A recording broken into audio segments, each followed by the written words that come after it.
So it starts like this. In the year 1257, one of the Tosophists, that is one of the school of, I guess, dialectic Gemara learners that you would see on the side of a page of Talmud, the members of that school, Rabbi Yechiel of Paris, led a group of Tosophists, fellow Tosophists, to Israel with the express purpose of reinstituting sacrifice. At the very least, the Paschal offering, the Korban Pesach. Now, of course, when they got there, seeing as Jerusalem at that time was in the hands of crusaders, it didn't really go so well. They didn't quite accomplish their intended goal, but they did end up founding a community of Tosophists in Akko that we hear about a few years later from the Ramban, from Nachmanides, who spent the high holidays, spent Yom Noraim with them. So I kind of think to myself, so maybe it's not so new, the idea of people asking the question, can we reinstitute sacrifice in this day? But I have to say that the iteration of the question has really changed in tone and in strength based on the existence of an autonomous state of Israel in Jewish hands. So take a look at this from March 24th, 2010. Jerusalem. The Supreme Court has rejected a petition from the Temple Mount Institute. Anybody here ever been to the Temple Mount Institute? Okay. Has rejected a petition from the Temple Mount Institute requesting that Jews be enabled to offer the Passover sacrifice this coming Monday, the eve of the holiday. Similar petitions have been submitted and rejected in recent years. The story goes that year in, year out, the Temple Mount Institute petitions the Supreme Court of Israel to be able to offer a Korban Pesach. Now, you can go to Mount Gerizim in Israel and see a Korban Pesach being given every year, but that's being given by the Samaritans. That's not being given on temple soil. That's not being given in Jerusalem. Now, why do you think the Supreme Court would say that they won't allow the Temple Mount Institute to give a Korban? It's just not a great political idea, right? It's not a great political idea. So year in, year out, they are deflected in their pursuit. What's wonderful is the excerpt that I gave you is from Was is Nice, which is a very right-wing news outlet, and people write comments. And this is the beauty of the internet. People write comments. And here's a following comment from Anonymous. Excuse my ignorance. I am an educated Beis Yaakov girl, but I don't know these halachos. Is this Temple Mount Institute a reform movement, or is it from? I ask because, and these are, I'm quoting because I'm trying to give you a sense of what this is. I ask because, are we allowed to bring korbanos before Mashiach comes? I thought that we daven instead.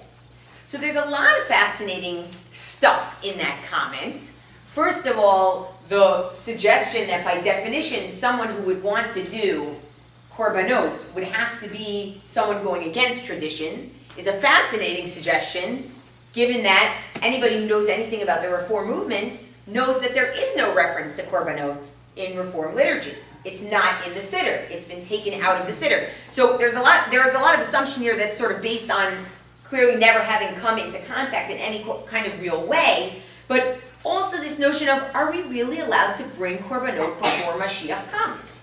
So let me take a gauge of the room. Now, I told you that Rabbi Yechiel of Paris thought that you could give at least the Korban Pesach in 1257. But plenty of people disagreed with him. So let me just, show of hands, who thinks Korban Pesach, we can do that today in Yerushalayim, it has significance, halachic significance, we should go for it? Maybe not, we should go for it, there are political issues too. Okay, who says, no, something sounds wrong, halachically, that sounds off.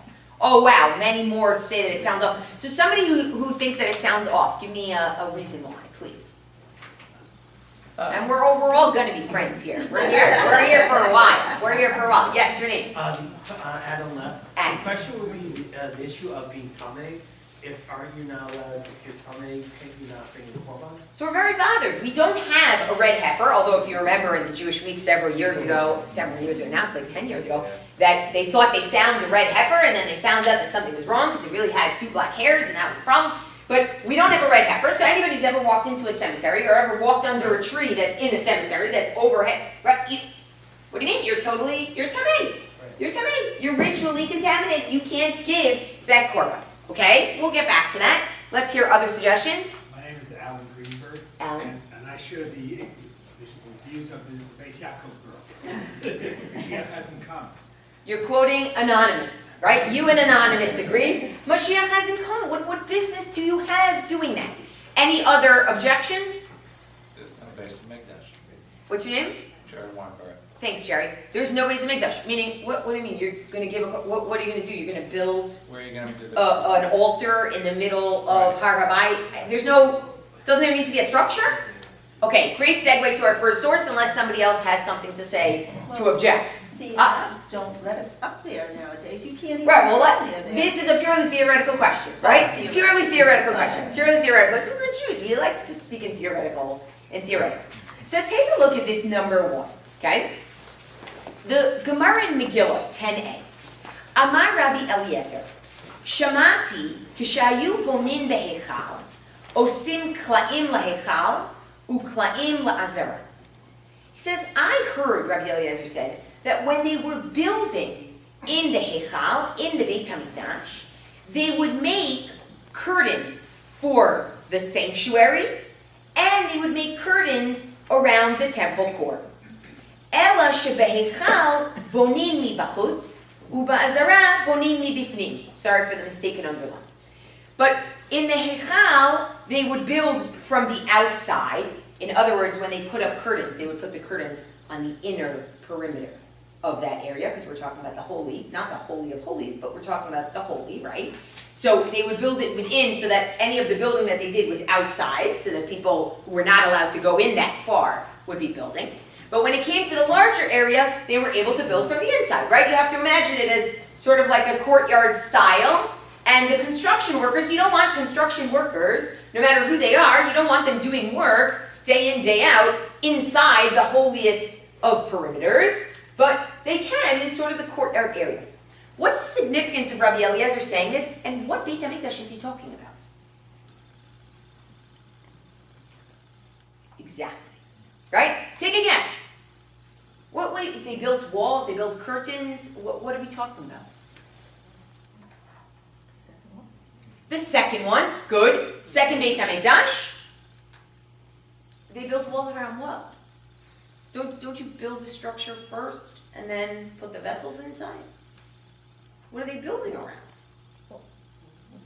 And this is not just a question for you, it's a question for all of us. It's strange, isn't The it? structure already there, part of the structure already there. But so if part of the structure is there, why are they building curtains? Right? I mean, there's something that they're building around that's already sitting there. So you know what's actually already sitting there? If you look in the books of Ezra and Nehemiah, you'll find the first thing they did, even before they built a Beit HaMikdash, they built an Mizbeach. They built an altar. They were already, arguably, offering sacrifices. So Rabbi Eliezer says, can't do it without any structure. Exactly what Jerry said, can't do it without any structure. So they must have put up curtains around, made some temporary structure. There's no such thing as an altar without a Beit HaMikdash. Isn't that true? So that's Rabbi Eliezer. There's no such thing as an altar without some sort of structure, even if it's a temporary structure. We're all together on this? Great. Jerry agrees with Rabbi Eliezer. We're good. But Amar Rabbi Yoshua disagrees. Amar Rabbi Yoshua, Shamati shemakrivin af al pi she'ein bayit. I heard that you can give sacrifices even if there's no structure. And you know what? Ochlim kodshei kodashim af al pi she'ein klaim. You can eat the food of the korbanot, those things that have to be eaten, what's called within the curtains, even if there are literally no curtains there. Imagine imaginary boundaries, okay?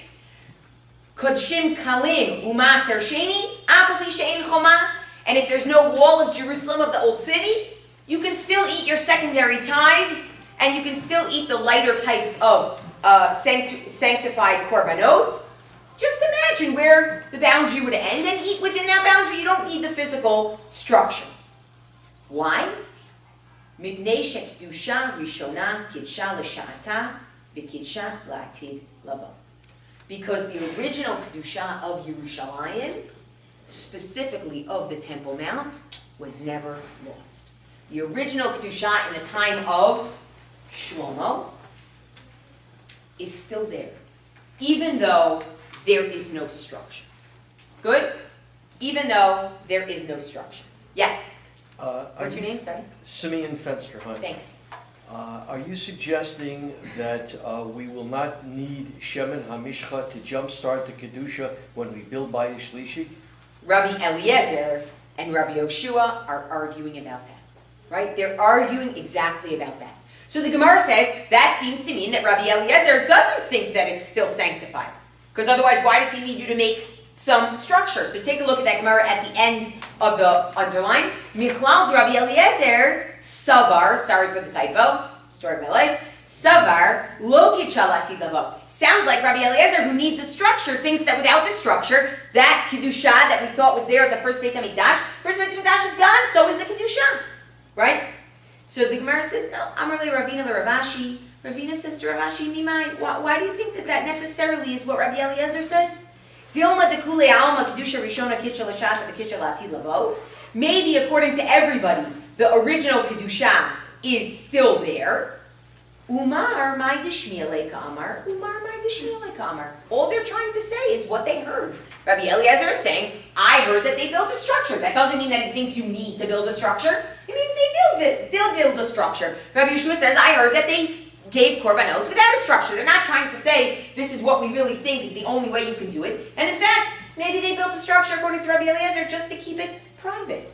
Right? You don't need a construction site and you don't need an altar to be something for everybody to see. Right? A little bit of privacy. So, the Kedusha is still there, or the Kedusha is not there, according to the conclusion of this Gemara? Still there. Still there. Sounds good. So when you look at the Rishonim, you look at the medievalists, what you find is most of them say, Kedusha is still there, even without a building. There are those who say, no. Without a building, it's not good enough, and they don't necessarily follow this Gemara, and they find other Gemaras to sort of battle it out with this Gemara. But most of the Rishonim, most of the early medievalists say, looks like the Kedusha is still there. Now this is true, what I'm telling you is true, right? Has anybody here ever heard of people who will not go to Israel for Pesach? Who refuse to go to Israel for Pesach?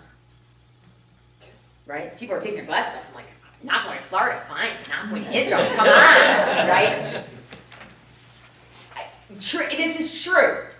I had a teacher in school, yeshiva day school, who would not go to Israel for Pesach because according to the Torah, you must give the Korban Pesach unless you are too far to do so. And there is a penalty for not doing so if you're close and you can or should. He wouldn't go to Israel for Pesach because he believed that you could still give the Korban Pesach today, and the fact that he wouldn't be able to and he would be so close, he felt it would be an infraction. True story, right? Then they'd have to go back on Yud Daled Iyar. They'd have to. He stayed away on the 14th of Iyar as well. I'm not kidding. This is true. This was like, I went to Frisch, it's a co-ed high school. So I went to Frisch, and like there were a lot of rumors swirling around the halls in general. This is probably one of the most kosher rumors swirling around. Like, Rabbi so-and-so who won't go to Israel, that was like the most wholesome rumor that was going around. So even if he did that just to give us a wholesome rumor to talk about, Dayenu, that's good enough. But I want to show you something interesting, which is we don't have to wait for Rabbi Yechiel of Paris. Take a look at number 2. You tell me how this happened. I'm going to read it. I like to alternate, sometimes read in Hebrew, sometimes read in English, so that everybody's comfortable at least half the time. Okay? And I need to get at least one person who's not comfortable at all, but we'll wait for that person later. I'm sure we'll meet that person, right? That's an important role to play. I'm serious. That's an important role to play. Number 2. It's just across from number 2. It's not numbered in the English. How should one roast the Pesach, Paschal lamb? Rabbi Tzadok says, Rabban Gamliel told his servant Tevi to roast the Paschal lamb on the grill. Okay, that's fine. When did Rabban Gamliel live? During the Second Temple period? After? No, I think after. right? I think after. So who thinks after? Who thinks during? You're both right, there were 2 Rabban Gamliels. We don't know. Trick question. Trick question. We don't know.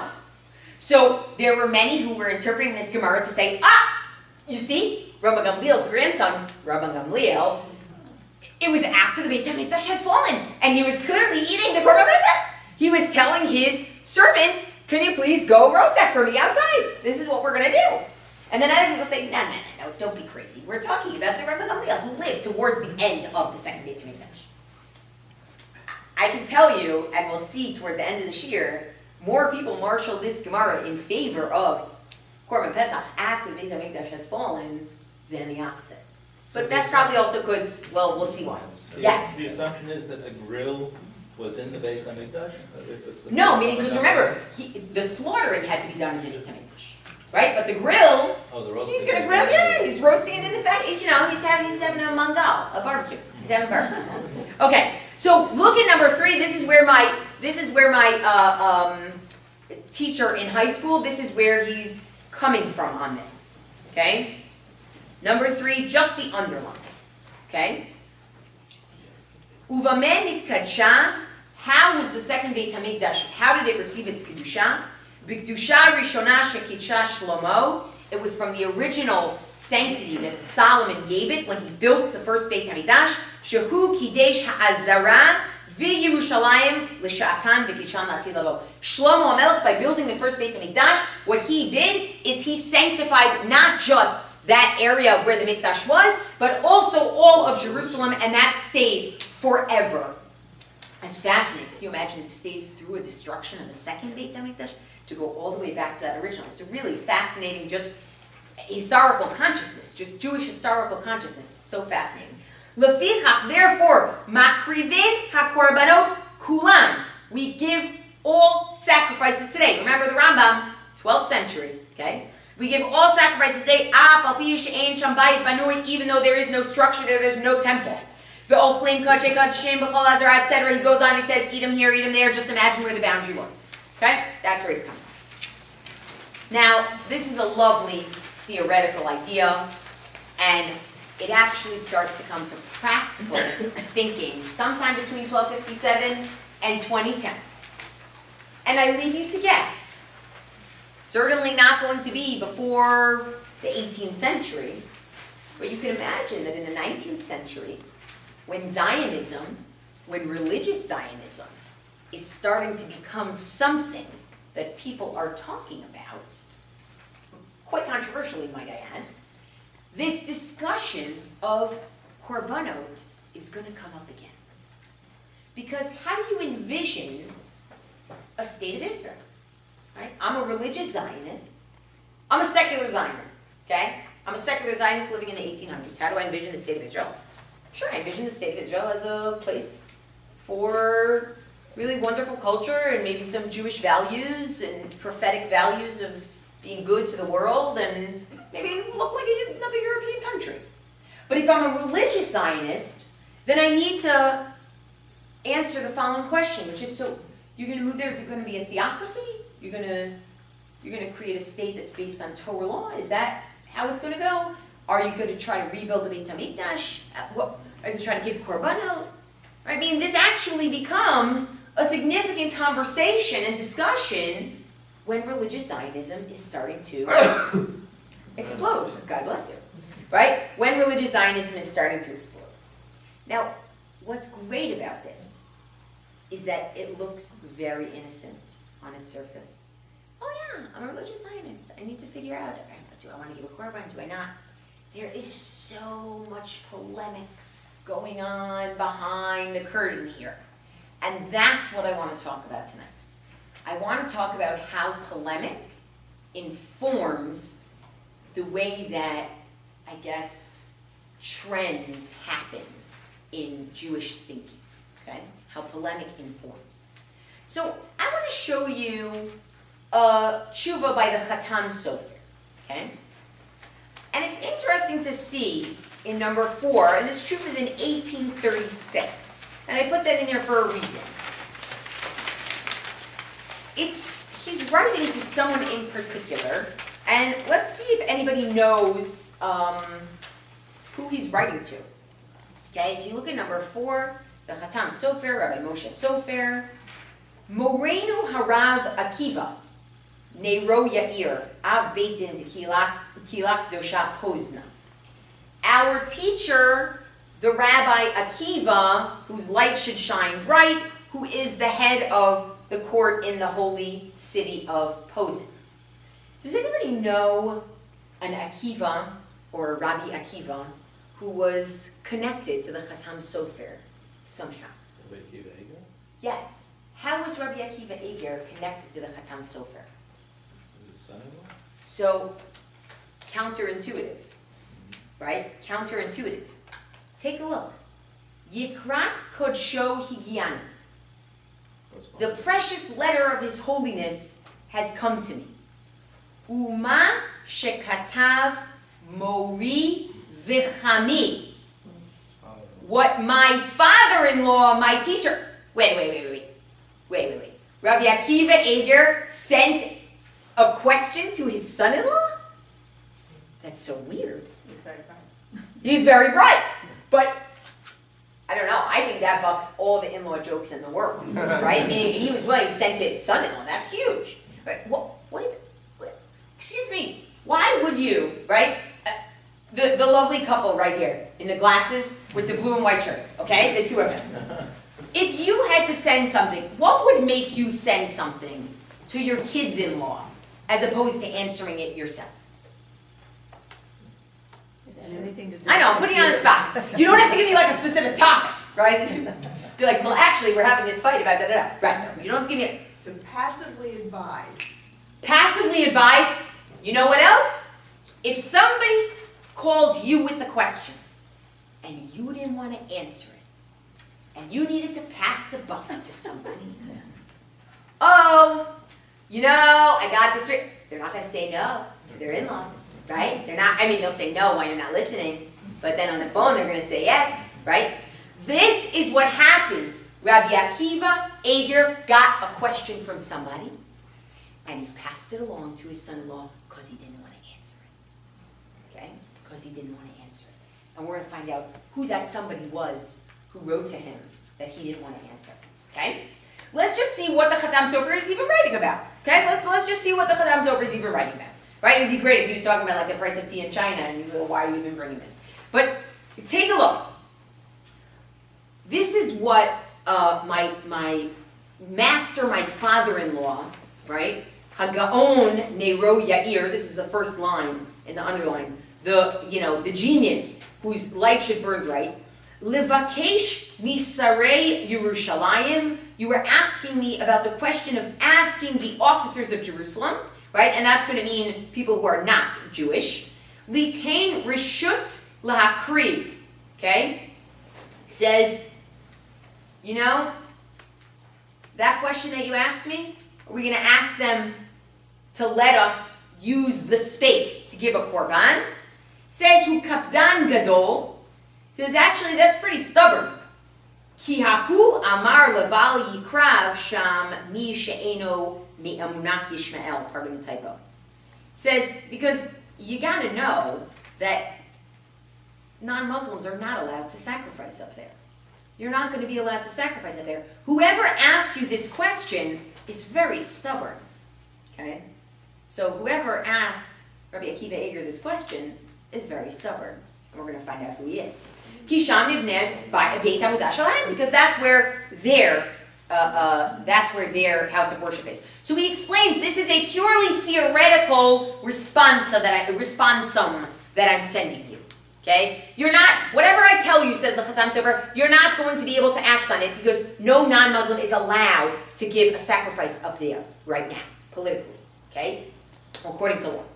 But he says, I will tell you, v'al kol panim, at any rate, Masha katav mori v'chami hagaon nero yair, right, we'll condense that, that which Rabbi Akiva Eger wrote to me, ma na'aseh mituma, what should we do about the issue that was brought up, Alan, you said? Adam left. Adam, thank you. What about the fact that everybody is tamei, and we don't have any kohanim who are not tamei. V'yichusei kahuna, you also brought up in your letter, we don't necessarily know for a fact that everybody who says that they're a Kohen is actually of that complete lineage. It's not, we don't have the records. And also v'avnei choshen, the idea that perhaps it's possible that if we don't have the proper, if the Kohen doesn't have the breastplate, that's not permissible to give korbanot then either, which is sort of more of a side issue that most people don't really care much about. He says, well actually, Hinei b'sefer Kaftor v'ferach, Perek Shlishi, in the book Kaftor v'ferach, which by the way was written shortly after Rabbi Yechiel of Paris tried to go with these people to Jerusalem to sacrifice. Perek Shlishi in the 3rd chapter, Sham Katav, he wrote Rabbi Chaim mi Paris, the Rabbi Chaim of Paris, which we know today is Rabbi Yechiel of Paris. Alal Yerushalayim, Shnat Yud Zayin, Le'elav Hashishi, he went up to Jerusalem in secular date 1257 is what I'm telling you. Ve'amar laharav, Shirotze lahakriv korbanot, and he said he wants to give sacrifices. Ve'amar mitoch tirda lo sha'alti al hatum'ah, and the Kaftor Vaferach, who wrote this book, says, you know, he asked me, when Rabbi Yechiel of Paris wanted to go, he asked me if there were any issues, and he told me that he was going, and I really didn't pay attention. I was busy with something else. I didn't ask him about the issues of, Tum'ah and Kohen Miyuchas, knowing if the Kohen actually is from that lineage. Shuv Katav, but after that, the Kaftor Vaferach, he didn't include it in his book, but he later added, Halo Tum'ah hu travet tzibur? You give a communal korban. A korban tzibur? We say, Tumah Tribut Tzibur. You know, it's fine.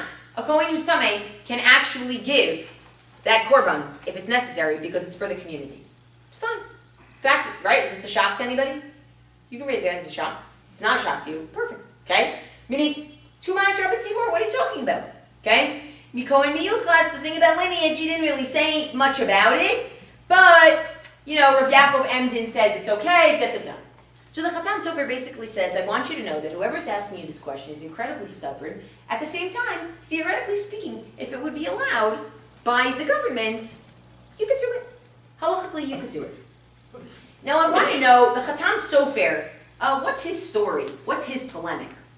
What life does he live in Jewish history, the Chatam Sofer? His purpose. What'd you say? Right, so he's the founder of ultra-Orthodoxy, right? We consider him the founder of ultra-Orthodoxy, even though that's, you know, he never coined that term. That wasn't, you know, a real term for him. But the point is, he was engaged in a very serious polemic with Reform Judaism. A very serious polemic with Reform Judaism. And it's very interesting to read his response in a certain backdrop, which I will get to in a moment. Take a look at number 5. Remember, that was 1836.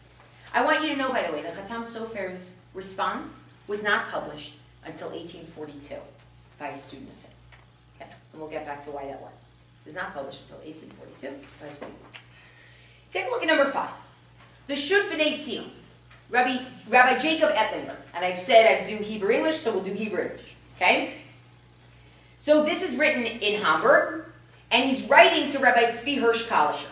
He's writing a response to Rabbi Tzvi Hirsch Kalischer. Somebody tell me about Rabbi Tzvi Hirsch Kalischer? He was involved in the yeshuv, in the return to Eretz Rabbi Yisrael. Tzvi Hirsch Kalischer was the religious Zionist.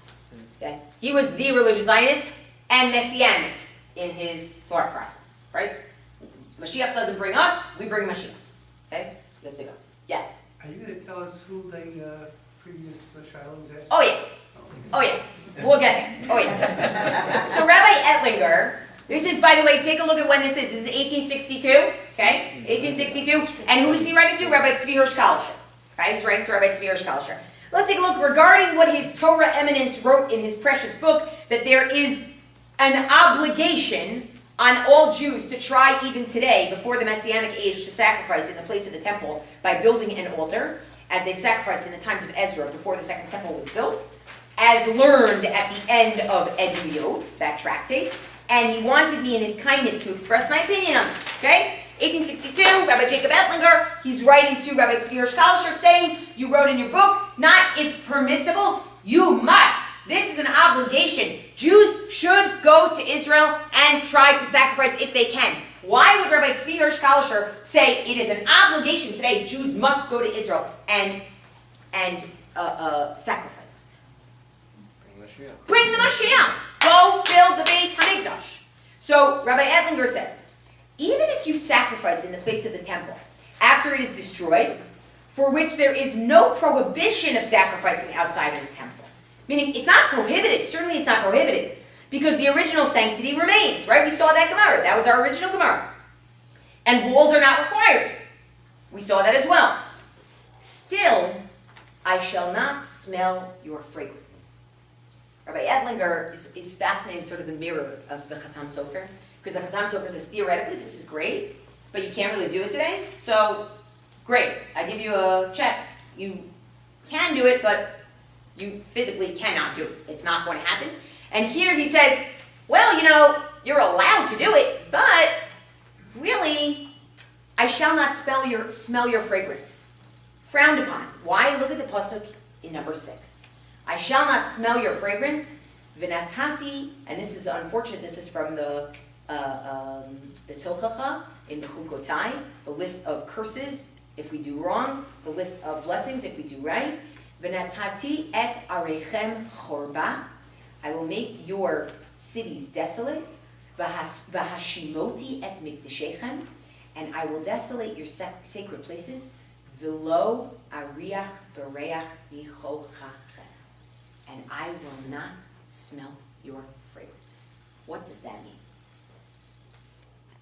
What does that mean? Yes? Until we repent our sacrifice. Good to see you. Oh, I'm Carol. I know. Oh, Good to see you. Yeah. Until we repent, our sacrifices will be meaningless, not accepted by So the you church. can sacrifice, but I'm not smelling it. That's what Ettlinger says to him. Rabbi Ettlinger says to him, you can do it. It's halachically permissible, but it's pointless. That's uncomfortable. Okay, fine. That was in 1862. Well, I have news for you. As it turns out, the person who originally wrote the question to Rabbi Akiva Eiger was his student, Rabbi Tzvi Hirsch Kalischer. Okay? In 1836, Rabbi Tzvi Hirsch Kalischer, who was a Messianic Zionist, who thought, go to Israel, bring the Mashiach, be religious Zionist all the way for a Messianic eschatological purpose, wrote to his Rebbe, Rabbi Akiva Eiger, and Rabbi Akiva Eiger passed it on to his son-in-law. He did not want to answer it. He did not want to answer it. There is a background between these two. Rabbi Akiva Eiger did not approve of Tzvi Kalischer's messianism. He did not approve of it. He knew exactly what was behind this question. So what did he do? He sent the question to the Chatam Sofer. The Chatam Sofer knew nothing of Tzvi Hirsch Kalischer's messianic aspirations. And he answered him and said, of course you should be able to give korbanot today. Of course you should be able to give korbanot today. 1836, not published till 1842. Who published it in 1842? It's a puzzle, right? It's kind of a fun puzzle. Who publishes it in 1842? And I'm telling you, you're going to dream about these names like Rabbi Tzvi Hirsch Kalischer, Rabbi Jacob Ettlinger. You're going to wake up in your sleep and say, wow, these are people to know more about. It's a fascinating world that these people lived in. Okay? Rabbi Tzvi Hirsch Kalischer in 1862, in number 8, I'm not going into it. I'm just going to say it outside. In 1862, what he does in his book is he says, by the way, that whole business of lo ariach bereach michochachem, I will not smell your fragrance, that's only for the actual generation when the Beit HaMikdash was destroyed. That's only for people who are doing idolatry, and that's not us anymore, so Hashem will. Okay? Who's he responding to? He's responding to Rabbi Ettlinger. Okay? He's upset, he doesn't like what Rabbi Ettlinger did. He doesn't like what Rabbi Ettlinger said. Take a look at number 10, okay? Take a look at number 10. Number 10 tells you about the Maritz Chais. The Maritz Chais was a student of the Chatam Sofer. Okay, I wish I had a board, because you sort of have to see, on this side, you have Rabbi Akiva Eiger's student, Rabbi Tzvi Hirsch Kalischer, okay, fighting the Messianism fight. And on this side, you have the Chatam Sofer and the Maharitz Chayes, his students, and they're fighting reform. They're not fighting about messianism. They're fighting a new type of Judaism that has arisen, a new way of thinking that they are trying to put the kibosh on, okay? But they're related because of these two guys having the same lady in their life, right? Let's connect. Okay. So take a look. The introduction of the Maharitz Chayes to his book, his Sefer, Darkei Hora'ah, in 1842, Viadati. Sorry, there is no English on this one. Viadati. And I know, Gam came ki hakolar mikil kul hador. Literally, the collar is really the word. It's like a heavy burden collar from the corruption of the generation. Ata talui rak betzavar rabbanei hazman is now on the necks of the rabbis. Right? They felt they were in a real. They felt they were in a real war. Ve'achar shenitbarer lizot. And once I saw this, and once that became clear to me, chashavti lemishpat lekayem divrei chazal. I said to myself, I have to do what the idiom that the rabbis tell us. By the way, I just want to make the following point. How do I make this point in a sensitive way? This shiur is not a polemic against any other form of Judaism.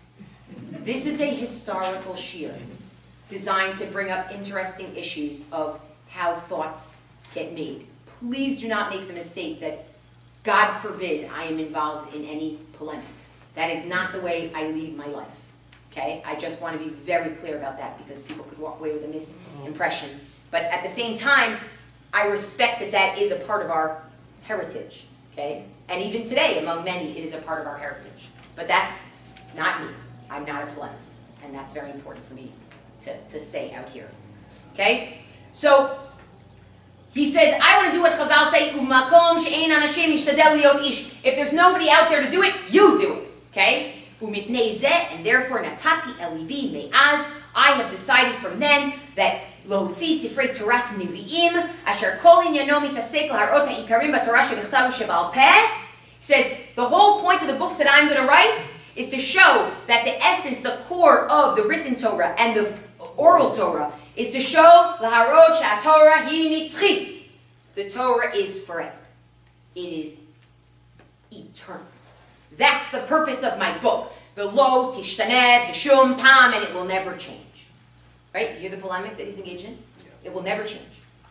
V'chein b'ma'amar mishpat ha'hora'ah har'eit koach asher nitan lebeitin hagadol v'hamitaknim b'chol dor. He says, and not only that, what I'm going to show you when I talk about halachic things, I'm going to show you how it's the beitin, that it's the rabbis of the time that are allowed to make any takanot, any decrees. She'ein levatel takanoteim gzeiroteim b'shum pam, and that even those decrees should not be changed over time. It's in this book that he publishes the Chatam Sofer's response to Rabbi Akiva. Right? Getting a sense? Rabbi Tzvi Kalisher writes the question to his Rebbe, Rabbi Akiva Eger. Rebbe, you know that I'm a Messianist. I want to go to the Beit HaMikdash. I think that it's obligatory. You tell me if it's allowed. And Rabbi Akiva Eger doesn't want to answer him because he doesn't want to give a gushvanka. He doesn't want to give his stamp on, sure, go be a Messianist. He doesn't agree that that's proper theology. He doesn't think that's right. He thinks it's wrong. Passes it on to the Chatam Sofer, who's engaged in a totally different polemic, a totally different discussion. And the Chatam Sofer sees this and he says, absolutely, it's purely theoretical. Right? Now, Rabbi Akiva Eger knew that for Rabbi Tzvi Kalisher, this was not theoretical. He was going to go and ask if he could go give a korban. He was that stubborn. He was going to do this because he believed this was the way to Jewish eternity and Jewish destiny. And so the Chatam Sofer writes, yeah, sure. Torah is eternal. Korbanot are always relevant. Korbanot are always relevant. Don't think that changes just because we've evolved as a people in history. Korbanot are always relevant. We always have to give sacrifice. And who prints that tshuva? The Maharitz Chayes, Rav Tzvi Chayes. He prints that tshuva as a polemic that you think that korbanot are gone. Leaders of this new Jewish movement, I say they could still be done today.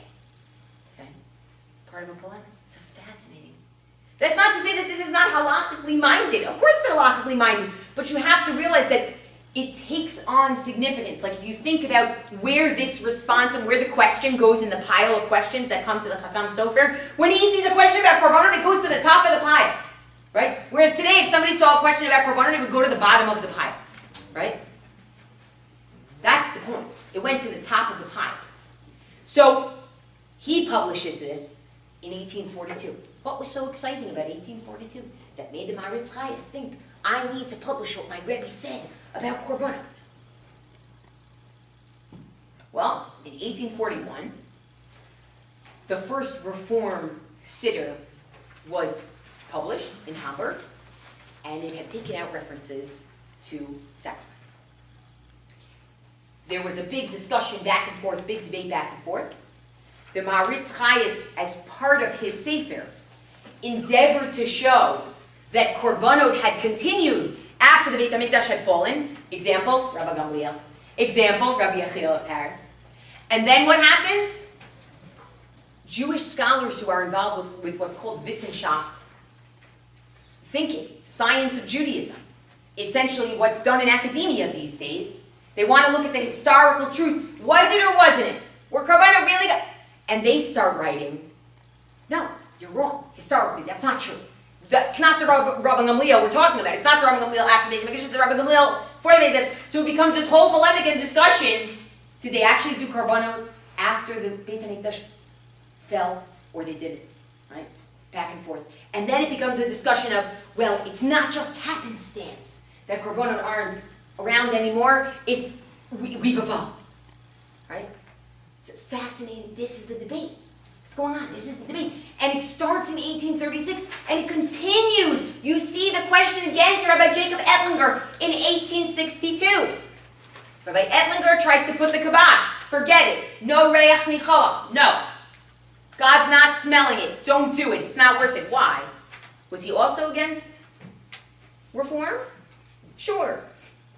But by this point, earlier that year, Rabbi Tzvi Hirsch Kalischer wrote a book called The Drishat Zion, in which he made very clear to everybody his messianic intentions about going to Israel. And in fact, in 1857, he started a rumor that people were going to go to Yerushalayim and try to give a call.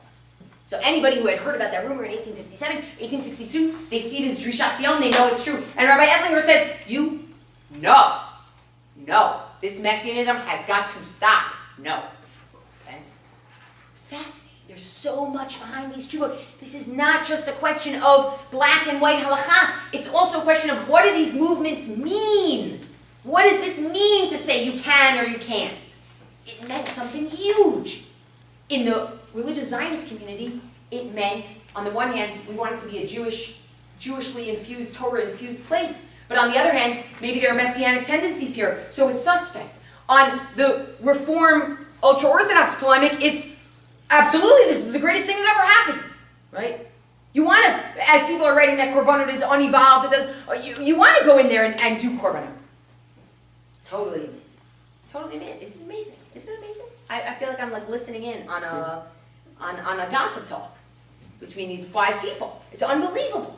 This is really what we call Dvarim she'omdim b'rumo shel olam. These are things that are incredibly, what's the word I'm looking for?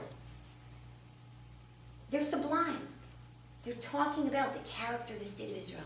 They're talking about what the future of Judaism is. They're talking about what the past of Judaism is. It's magnificent. Totally magnificent. Beautiful. Okay, any questions? And then I want to take a turn. Yes, Kat. I was just wondering if Rabbi Akiva Eger was at all like surprised and not so happy with the response of Rabbi Gamliel. The responsum wasn't printed. It wasn't published anywhere. It didn't matter. So he was just trying to bury the whole thing. Didn't matter. It's not 100% clear that he sent it back to Rabbi Kalischer either. It's not clear. In fact, the only thing we do know is we know that, let's say, after Rabbi Ettlinger wrote his piece, Rabbi Kalischer wrote back, and Rabbi Ettlinger refused to write back. Like, enough with you? Enough? Okay? I'm not sure how it went with Rabbi Akiva Eger. Either I don't know, or we don't know. So I'm not sure, I don't remember anymore which is true. Okay? Yes? Steve. Thanks, Steve. Do you think that the rabbis who oppose the messianism still had this memory of being a collective memory of Shabtai Tzvi and all that went on with that, and how it really tore the Jewish community, almost tore it apart. Right, that's a And they really, didn't want a repeat of it. that's a really interesting question. I think that would probably speak to questions of Rabbi Akiva Eger's relationship to Hasidism, which is sort of the response to the Sabbatian movement, sort of response to Shabtai Tzvi. I think that's a very profound suggestion. I need to think about it more. I think that's a very profound suggestion. Remembering that even though you're looking at halachic sources, no one is immune from being part of history. And not only that, when a person makes a halachic decision, as in a decisor makes a halachic decision, they want to make sure that the ramifications are not going to be terrible, right? They don't want to send the Jews on another messianic adventure. It hasn't worked out well at all throughout history. So that's a really interesting point. Thank you. Thank you. Yes? I'd like to offer a point about Reform Judaism. Reform Judaism wasn't the opposite side of, let's say, the ultra-Orthodox that we find with the Chassam Sofer. Jonathan Sarna, in his book American Judaism, points out that the use of the word temple, as in Temple Emmanuel, is the removal of the notion that we have to go to Yerushalayim to have our temple, that this is now our temple. Right. And they moved away from the idea Right. of Shivas Tzion and Binyan sort Bayis of- Shlishi. It sort of goes something like this. Reform Judaism is interested in English sermons, I'm saying English, lingua franca sermons, Right. instrumentation in the synagogue, Right. some general church comparison, comparable structural ideas in the synagogue. That's how the conversation starts. Then the conversation turns to more changes, and then the population that didn't want to reform starts to galvanize and say, response. Let's go more to the right, right? If they're going more to the left, let's go more to the right. And I think it's a very natural progression within the Reform movement from what I've seen. I mean, the Reform movement essentially starts in 1795. I think it's a rather natural progression within the Reform movement to move from sort of one change to another, and at the same time as the science of Judaism, Wissenschaft des Judentum, is happening, like people are starting to study Judaism in the academy and apply historical things to it and not just necessarily believe everything they read, but they're trying to be critical of what they're reading, that at a certain point they start to think, oh, well, maybe it's more like evolving past certain things, right? They give more of a sense of evolutionary development. Whereas in the more observant world, what they were trying to do is they were trying to keep things status quo. They were specifically not interested in change, and they tried to hold on to that more and more and more because that became more and more the mantra of Reform Judaism. And absolutely, the word temple, Reform temples are called temple because there is an idea that the temple, they have the temple already, right? That is their temple. Okay, I just want to show you one more thing, and then we're going to take a turn. This is just fun. The Maritz Chayes, back to his book for a minute, number 13. This is the Maritz Chayes trying to show that Korbanot actually happened after the second Beit HaMikdash fell. Okay? Okay. Samachti ki matzati, I was happy when I found Ra'iti Pepirush Rabbeinu HaTashbeitz. I saw in the commentary of our teacher, Rabbi Shimon ben Tzemach Duran, La'Haggadah Pesach, was his commentary to the Haggadah, Al Ma'amar Rabban Gamliel, about the comment of Rabban Gamliel in the Haggadah, Kol Shelo Amar Shlosha Dvarim Elu BaPesach, anyone who has not recited the following three things on Pesach, Matzah, and Maror, you mentioned the Korban, the sacrifice, mention the Matzah, mention the Maror, Lo Yatsa Yedei Chovato, has not fulfilled his obligation. Shehitorer, what the Tashbeitz suggested or brought up, is the Rabban Gamliel, Zehu Rabban Gamliel Diavne. The Rabban Gamliel that we're talking about is the grandson, the Rabban Gamliel at Yavne. Uviyamav Hayu Osim Pesach. And in his day, They made Pesach. Even though the Beit HaMikdash had already been destroyed. Exactly. And that's why he's the one in the Haggadah who says, anybody who doesn't mention the Korban Pesach and the Matzah and the Mar. Because he actually did it. Right? You can argue against this very easily, but it does fit nicely. Right? It feels good. Okay? And by the way, you say that you're a sitter, people are like, really? Probably. Right? Umevi gam kein mehach de amar letevi avdo. He also suggests that the Gemara that actually, where he says to Tevi, say Tzlei Alai et Pesach, go roast the Pesach, Ayin Sham Sheharith, go look there, the Tashbetz's explanation, he goes on in that. V'chein Amrinan, and also we say, which by the way, this is in the first chapter of Masechet Sanhedrin, Dibimnei Rabba Gamliel, that in the time of Rabba Gamliel, Ibru et Hashanah, they made an extra month, they made it a leap year, they made an extra Adar. Why? Mipnei Hatzlaim, because of the lambs, Shayu Adayin Rachim, too soft, meaning they were too young, and they needed it for Korban Pesach. So of course you read that and you say, what are you talking about? This is the Rabba Gamliel who lived at the time of the Beit HaMikdash.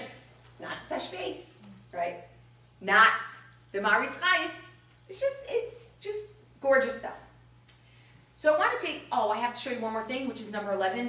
We're not going to read it, but Rabbi Tzvi Hirsch Kalischer wrote to Anshel Rothschild asking him for money to help him build an altar and give korbanot. Guess what a response he got? 0. No response. Okay. I want to go in a slightly different direction, which is, let's say we take away all of the issues, okay? And we can. You can look at all of these examples. We can take away the issue of yichus kahuna, of Kohanim, we're not necessarily sure of their lineage, because you know what? We have a Gemara that basically says if somebody is a Kohen and he's doing the Avodah, he's doing worship, and then he finds out that it turns out he's not really Miyuchas, something's off, we're not going to necessarily negate everything that he did before. Right? So until we find out, we go with the chazakah, the presumption that it's fine. Okay? Come on, the clothes don't make the man. It's fine that we don't have the B'dei Kumei. That's fine. Tuma, ritual impurity, Tuma, Tribut Tzibor, we don't care. This is for a Korban Tzibor, this is for a communal Korban, we're fine. What do you want to say? Couldn't they bring the Korban Pesach if the majority was Tamei? Couldn't they bring it anyway and not worry about it? Correct. That's the original. So that's the original Tuma Tribut Tzibor. The original is when more than half of the population is Tamei. This is being used to say even if the Kohen is Tamei. Okay? Meaning it's a slightly new usage, but yes, absolutely, that's the sugya in the Gemara. So, okay, so that's the third thing. You want to talk about can there not be a bayit? We saw it's okay if there's no structure, that's fine. This lo ariach at reach nichol chachem is bothering me. This, you can give the korban, but God's not going to smell the fragrance. I don't know. I hear Rabbi Tzvi Hirsch Kalischer. I understand that he's saying it's only for that generation that did the same. But don't you think there's something to the fact that the Beit HaMikdash hasn't been rebuilt yet? Isn't that some sort of sign of what God is willing to have with us in terms of a relation? I mean, it's kind of like we're not taking no for an answer, right? So I'm a little, I don't know, does anybody share that discomfort a little bit? Like if you were Rabbi Tzvi Hirsch Kalischer, would you be okay with just saying, no, that's only for that generation, but I'm going to go and give the korban and assume that God is, right? You might be a little hesitant. So there's something really, really special, actually. It turns out, in number 12, the Netziv makes the following point. I'm going to tell this for you to learn. It says, B'chol korbanot k'tiv reach nichol. In all sacrifices, it's called a reach nichol, the pleasant fragrance. Zulat Pesach, except for korban Pesach. It's not called reach nichol. She'ena karev l'reich nichol. It's not given for its fragrance, meaning that's not, we don't find, reich nichol is not said about Korban Pesach. Okay? Mishum hachi, and therefore, karev achar ha-korban. It can be given after the destruction. Kol zman shayam mizbeach k'yam. As long as the altar was up. Wow. Is that like just a trick? It sounds like a trick. It's not a trick. It's not a trick. We need to understand what this means. Why is it that the Korban Pesach is not called Reach Nichoach? It's a nice trick to say it's not called Reach Nichoach, so therefore it's not an issue. Explain to me why it's not called reach nichoach. That gets to the depths of something. That impacts me more. I care more about knowing that, right? You had a question? Yes, I'm not understanding the last sentence that you defined. Mishum hachi, because here, Because of this. because of what? Because of the fact that the Pesach is not called reach nichoach. But the Korban Pesach came way before Churban Bayis. Correct. And he seems to say here, Achar HaChurban kol zman shehaya mizbeach hayam. Well, because what's he assuming? He's probably assuming that the Rabban Gamliel Gemara is there must have still been an altar somewhere that he was using. But you're right, it's a strange way to say it, right? If he wanted to talk about the time of Ezra, he would have said the Mizbeach before they built the Beit HaMikdash, right? It seems like he's talking about, and by the way, I don't necessarily always trust this is not a manuscript edition, meaning maybe he did say, right? Meaning there could be little tweaks. But you're right, there's something strange, it's almost like you know he's talking about Rabban Gamliel. Are you also saying that between the 80 or 100 years between Churban Bayis Rishon and Binyan Bayis Sheni that there were in fact Karbanot? No, I don't think we have access to that. You know what happened between the first Beit HaMikdash and the second Beit HaMikdash? Am I doing this right? I'm gonna Google it. What can I do? I want to tell you the truth. And Google knows. Listen, I'm very PC. This is, it's fine. So essentially, let me make sure that I'm right. Sorry. I love that we have this on tape also. This is the funniest thing ever. It's honest. Yep. Here it is. Here it is. Let me make sure. Yeah. So at the time, actually, of the first Beit HaMikdash,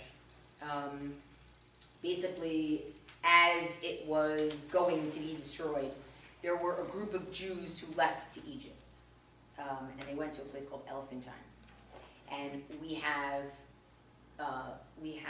documentation that they built an Built altar a temple there. and it's like a small temple there. So I don't think. The fact that we have that documentation, I think, is very powerful, that there was still that impetus of wanting to continue to give korbanot, but we don't have such documentation about, Jews in Palestine at the time, right? I mean, really Judea at the time. We really don't have that information, right? It's a good question. We don't have that information. This is really just focused on the second Beit HaMikdash and beyond. So I really want to understand, what is it about Korban Pesach that is different? Why doesn't it have reach nichoach? And Rabbi Michael Rosenzweig at Yeshiva University, he really has this magnificent. You really can find a lot of his stuff on TorahWeb.org. It's really profound. It's profound. You print out. I mean, I know him personally. He was my husband and my brother-in-law's teacher for a very, very long time. But you can print this out, and I really highly recommend that people do this. It's a one-page article in English, one page, and the depths of what is contained there is really worthwhile, So I, highly recommend to take a look at his stuff on TorahWeb.org. Take a look at 14. Does somebody else want to read it? I've been reading a lot, and this is once a year when I goes anyone. I guess all of you. Okay, number 14, Chag HaPesach, the ideal introduction to Chag HaMatzot by Rabbi Michael Rosenzweig. The Torah consistently describes the Korban Pesach as Pesach LaHashem, okay? Paschal lamb to God, implying a special expression of devotion and recognition of Hashem's role. The Parsha of Pesach Sheni in Bamidbar, chapter 9, records the urgency with which Klal Yisrael regarded Korban Pesach as a spiritual opportunity to forge a relationship with Hashem. Right? You don't find people coming to Moshe and saying, "Hey Moshe, I didn't have a chance to give that Korban Musaf last," not that they'd personally be giving a Korban Musaf, but you understand what I'm trying to say. "I didn't have a chance to give I want a chance to do this." And yet, in Bamidbar 9, we find a whole group of people that says, "We didn't get a chance to do the Pesach, the Korban Pesach, and we want a chance to do that." What's so significant to them about it? It was inconceivable to the nation that there would not be another opportunity to experience this Korban. The requirement that this sacrifice be undertaken strictly lishma which is, by the way, not the case for many other sacrifices, that it has to be done specifically l'shem, for the purpose of Korban Pesach. You can't come in there and just say, here's sacrifice. You have to, it can't just be stam, I'm not thinking about it. There has to be an actual thinking about Korban Pesach, okay? That it alone follow rather than precede the afternoon tamid. In the Beit HaMikdash, in the temple, all avodah, all worship, all korbanot were given in between the morning daily sacrifice, the tamid shel boker, or tamid shel shachar, and the afternoon sacrifice, the tamid shel bin harbayim. The only exception to this rule, Korban Pesach, was given after the tamid shel bin harbayim. So it became the last korban of that day. Moreover, it connected Erev Pesach to the night of Pesach. Okay? And other anomalies associated with the korban. We'll just give one example of other anomalies associated with the korban. For no other korban do you have to decide who's eating it before you sacrifice it. You have to literally decide who's eating it before you sacrifice it. Which, by the way, shows you what a diaspora text, when we say at the Seder, anybody who's hungry, come and eat. Anybody who needs Pesach, come and... You couldn't do that when you had a Korban Pesach. They can't eat your Korban Pesach. They have to be chosen beforehand. Okay? That's strange. Okay? They attest to its sui generis, that is its rare character, one-of-a-kind character. The fact is that this Korban is not developed in the Torah in the context of other sacrifices. Meaning, you go to the places where you see sacrifices talked about, Vayikra 23, you're not going to find it there. Right? You're going to go to Parshat Tzav, you're not going to find anything about it there, even though you'll find other korbanot. You're not going to go to Pinchas, you're going to find the korbanot of the holidays, you're not going to find this. Just as it is not sacrificed within the traditional time frame bracketed by the two tzmidim, the two daily offerings, in the morning and in the afternoon. Unlike other korbanot, there is no focus even on ritzui. There is no focus on God's acceptance of this korban. Okay? No hint of the otherwise ubiquitous concept of Ishei Reach Nichoach. There is no hint that this is for the scent, the pleasant scent for God. And then he adds this Nitziv and the Chatam Sofer, after the parentheses. And no special portion for the Kohanim. Kohanim get none of it.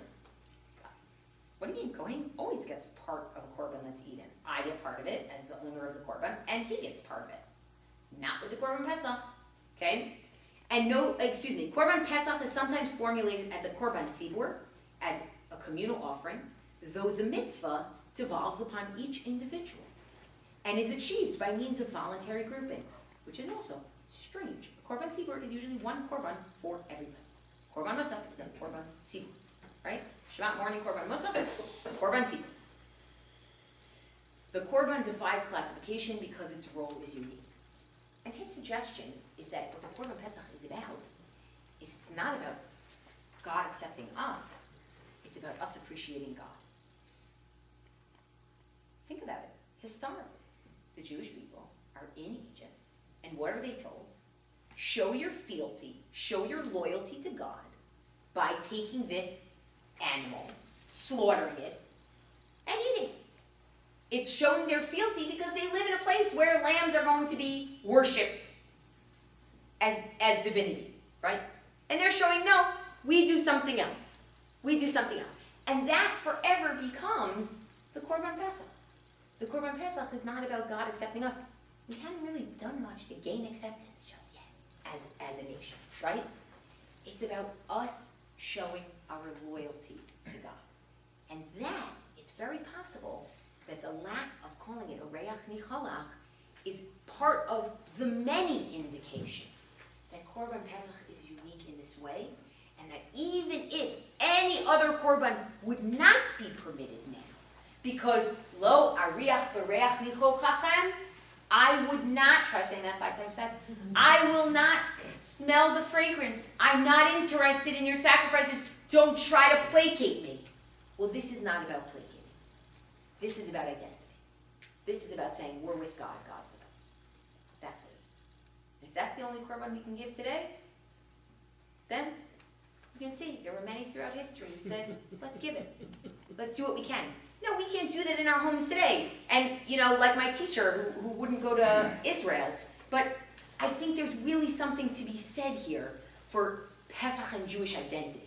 I think there's really something to be said here. And I hope that, you know, I always, Yona, my husband and I, we run a Seder at Columbia University. He's the rabbi at Columbia Barnard.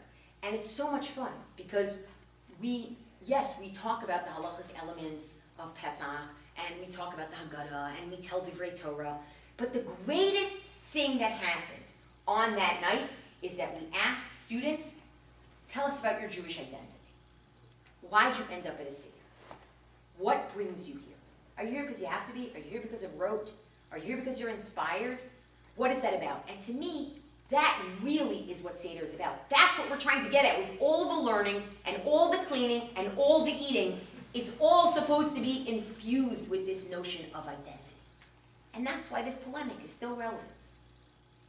Because it's a question of, you know, how do we just say or do we do? And there's something here, whether you're interested in korbanot or not, there's something here about voting with your feet. There's something here about voting with your feet. So I wish you all a Chag Kasher v'Sameach. Thank you for hosting me, and I'm happy to take any questions.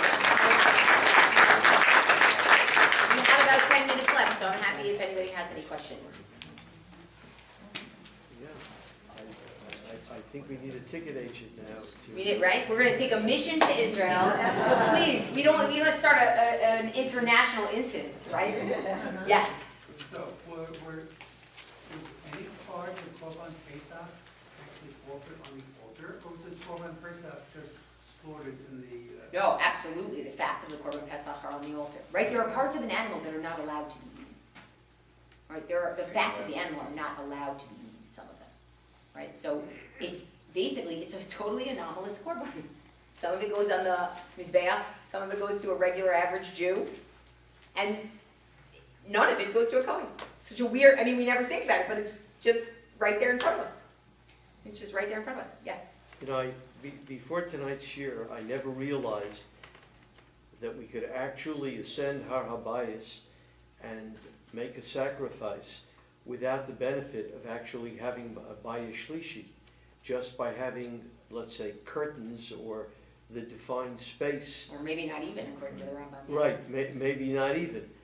And I think in terms of 21st century politics, we begin to understand why those black-shirted Jordanians that guard the top of Har HaBayit do not even allow Jews to pray up there.